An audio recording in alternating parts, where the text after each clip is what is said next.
Focaccia bread is a long process because of the length of time you have to let it rise, but it is so worth it. Let's get started. Put 825 grams of flour in mixing in your electric mixer with the dough hook in. We have 150 grams of whole wheat flour here. We're going to just mix that with the dough hook just to get that mixed up.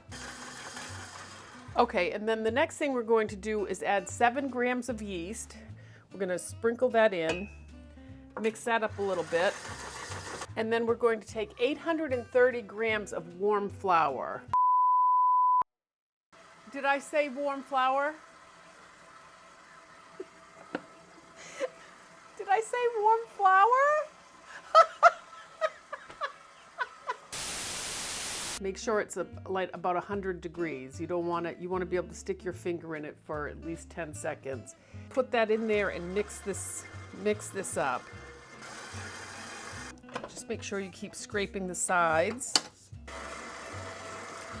Okay, and we're gonna let this mix on low speed for about 10 minutes, and then we'll add the rest of the ingredients. Okay, so it's been 10 minutes. And we're gonna stop this for just a minute and take a look at the dough. And instead of not looking like a dough of any sort, now it's starting to look like somewhat cohesive. We're not done yet. I will say that it's important to keep this on low with the dough hook while you're making this first round. It's also, I probably stopped this 4 to 5 times to scrape the sides and to scrape underneath to make sure all of the flour was being incorporated. This recipe is a little bit pickier than some that I make, but the result of this is so worth it. So the next step is we're gonna take 20 grams of sea salt, 20 grams, 20 grams of sea salt and sprinkle that in. And now we're going to mix this on medium-low for another 10 minutes, and we'll see what it looks like at that point. So it's been 10 minutes again, and let's take a look at this, and you can see that the dough hook and the length of time has been working the gluten, and so this is looking great. The next thing we're going to add 30 grams of olive oil. All right, so this is going to beat for another 3 to 5 minutes, and then the fun begins.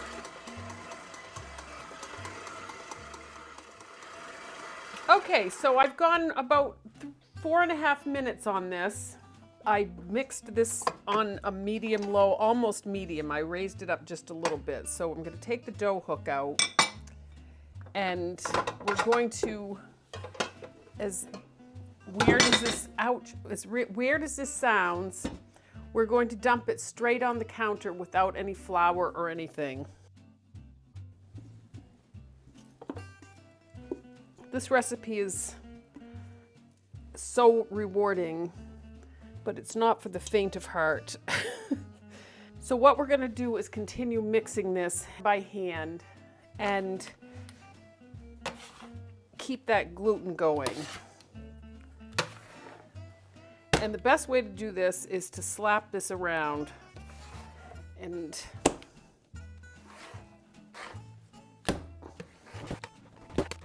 the more you do this, the more you can feel that it's not sticking to your hands as much. You can see it's getting less sticky.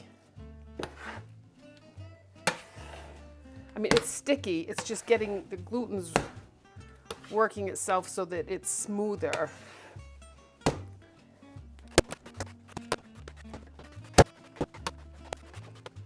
That's looking better. Okay, I think I'm pretty happy with that, so I'm gonna leave that alone right now. That's been about, I think it's been about 4 minutes, so we'll just leave this here. I'm gonna wash my hands. We'll do the next step. So this online would be called a plastic food storage. This online would be called a plastic food storage box. Around here, we call this a fish tub, but this is what we're going to use to store this bread, the bread dough. So focaccia and olive oil are friends, and we're going to oil this container. And you can use more than you think you can. Just don't use too much because it does absorb some of it. So I'm gonna use this much and make sure that this is completely greased on the sides, and so it doesn't stick, because this is going to rise for 48 to 72 hours. 48 to 72 hours. And it turns into the bubbliest, wonderful, and smells so good. It changes the structure as we go along. Okay, so we're gonna pick this up.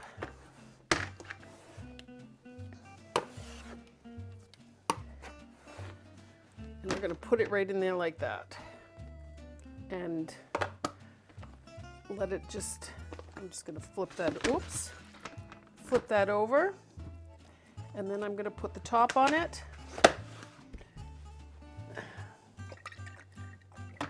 Just so it doesn't stick. Seal that up.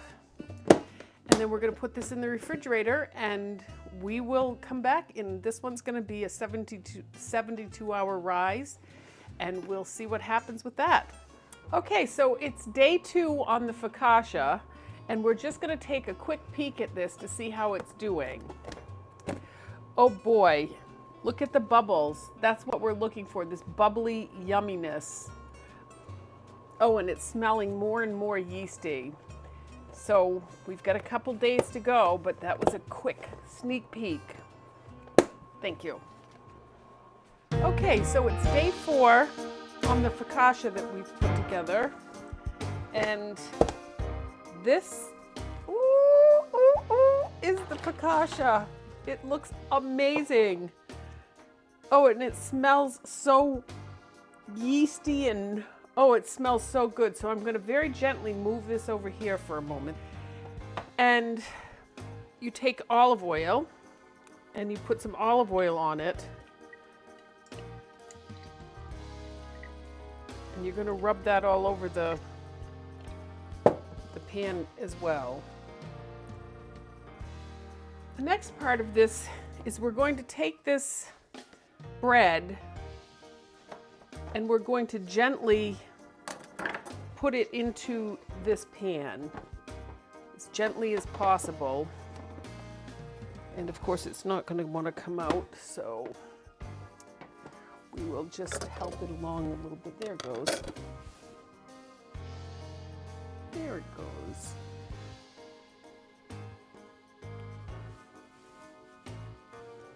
Ooh.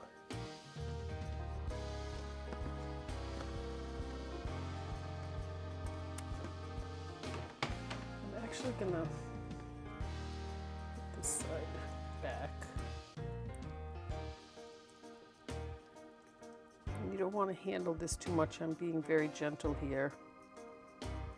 And you're going to just push this to the sides of the pan. I've done it both ways. It will rise up to be slightly over the edges of the cookie sheet.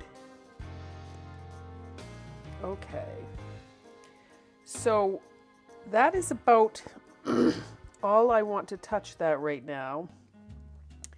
And then the next step, this is cold. It's been in the refrigerator.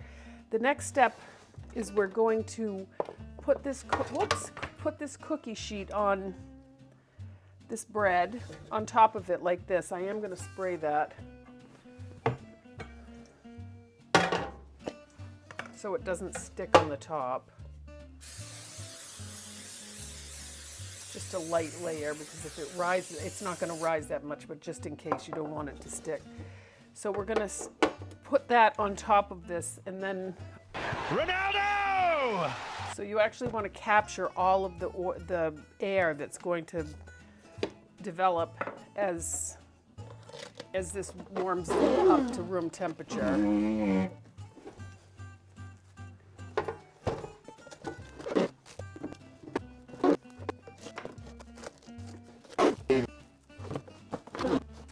Oh, we get this.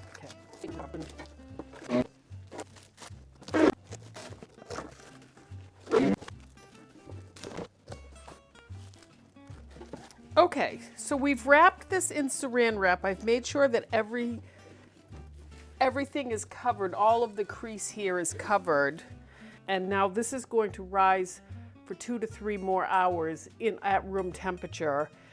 And then we're going to bake this.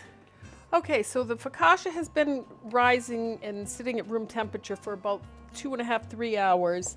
And I'm going to get this out of here. It's easier to do it this way than it is to...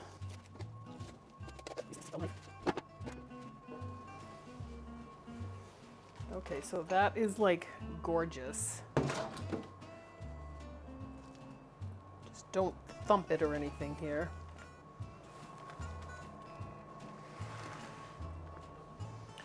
Handle with care. I wish you could smell that. Okay, and so I'm going to, I am going to pour just a drizzle of olive oil over this. I've got the temperature set for 500 degrees, and it's going to go in for 20 minutes. We'll just, and that's good right there. And then you can season the top of this with anything you want. Salt and pepper, salt, rosemary, any flavor that you would like to put on this, have at it.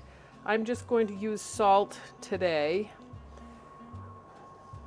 Oh, I think I'd rather put on regular salt. Put some salt on this. And I'm just going to use regular salt because it does stick better to something like this.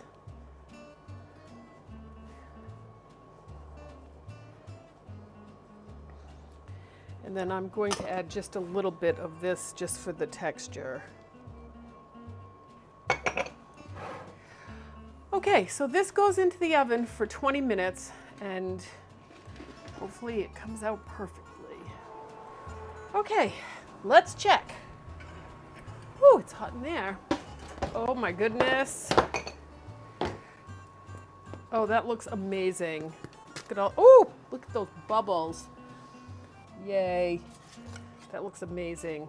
Oh, I'm so excited.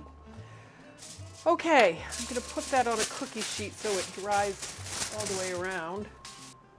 Doesn't sweat and get all yucky.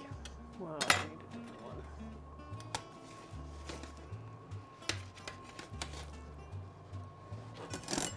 There we go.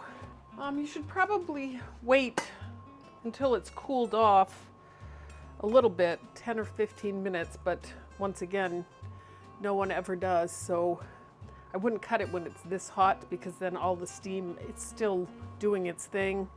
I would let this sit at least until it's warm to the touch. Thank you. So I do have other bread recipes that I've put up. If you're interested, you can click here.